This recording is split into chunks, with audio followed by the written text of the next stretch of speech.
మా ప్రధాన కార్యదర్శి గారు చెప్పినట్లుగా ముందుగా రాష్ట్ర ప్రజలందరికీ కృష్ణాష్టమి శుభాకాంక్షలు చెప్తూ మీడియా సోదరులకు కూడా శుభాకాంక్షలు చెప్తూ కూటమి ప్రభుత్వం ఏర్పడిన తర్వాత ప్రజలు ఏ రకంగా అయితే ఒక ఆశాభావంతో కూటమి ప్రభుత్వాన్ని గెలిపించారో వాళ్ళ ఆశలకు అనుగుణంగానే మా పార్టీ అధ్యక్షులు పవన్ కళ్యాణ్ గారు తను తీసుకున్నటువంటి మంత్రిత్వ శాఖని సమర్థవంతంగా నిర్వర్తించాలి అనే ఒక ఆలోచనతో పార్టీ కార్యకలాపాలు కూడా పక్కన పెట్టి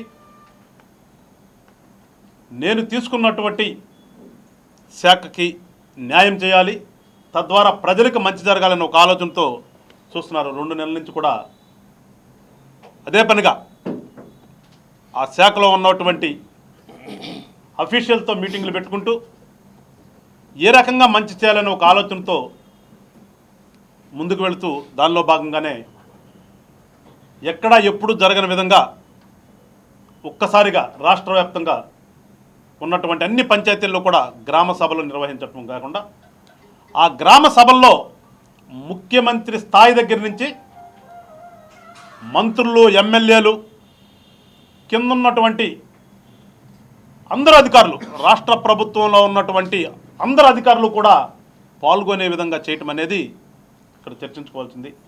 మనం మా అధ్యక్షుడిని కాదు కానీ పవన్ కళ్యాణ్ గారికి హర్షధ్వానాలతో అభినందించవలసినటువంటి విషయం అది. చెప్తున్నారని అక్కడ చూశాను, వైసీపీ వాళ్ళు వచ్చి మేము పెట్టామని. ఏం పెట్టారు? మేము వాళ్ళు ఏం పెట్టారు ప్రజలకు తెలీదా?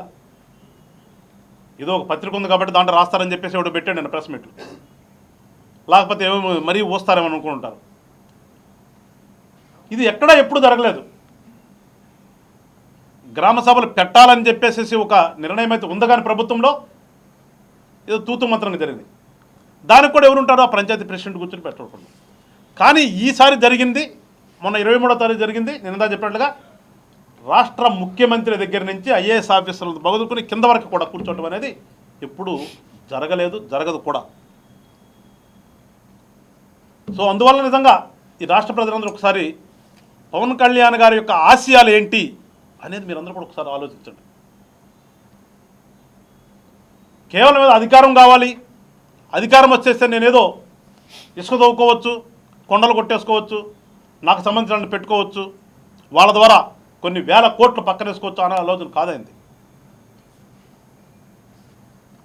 అంతకుముందు సెంట్రల్ గవర్నమెంట్ నుంచి వచ్చే ఫండ్ కూడా నిస్సిగ్గుగా వేరే అకౌంట్లకు మార్చుకుని అసలు పంచాయతీ ప్రెసిడెంట్లు ఉన్నారా లేదా అనేది కూడా స్పృహ లేని విధంగా పరిపాలన జరిగింది.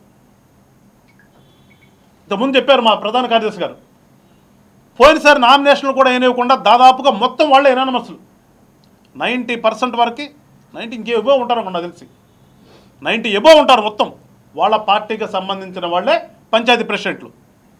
అయినప్పటికీ కూడా ఏ ఒక్క పంచాయతీ కూడా రూపాయి ఇవ్వకపోగా కేంద్ర ప్రభుత్వం నుంచి వచ్చే డబ్బులను కూడా వీళ్ళకున్న తెలివితేటలతో, అంటే తెలివితేటలు అంటే ఏమంటారు, దొంగ తెలివితేటలు అంటారు కదా, దొంగ తెలివితేటలతో ఆ పంచాయతీలకు వచ్చే సొమ్మును కూడా వీళ్ళు వేరే అకౌంట్లకు వేసుకుని ఏం చేశారో తెలియదు. మాట్లాడితే నేను అమ్మఒడి ఇచ్చాను, అయ్యఒడి ఇచ్చాను అంటాడు. అన్నీ ఒళ్ళికే.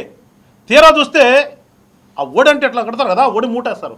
ఆ ఓడిలో మూట కట్టుకుని ఎక్కడ పెట్టారు అనేది ప్రజలందరూ గమనించారు కాబట్టి 11 స్థానాల దగ్గర కూర్చోబెట్టారు తీసుకెళ్ళి.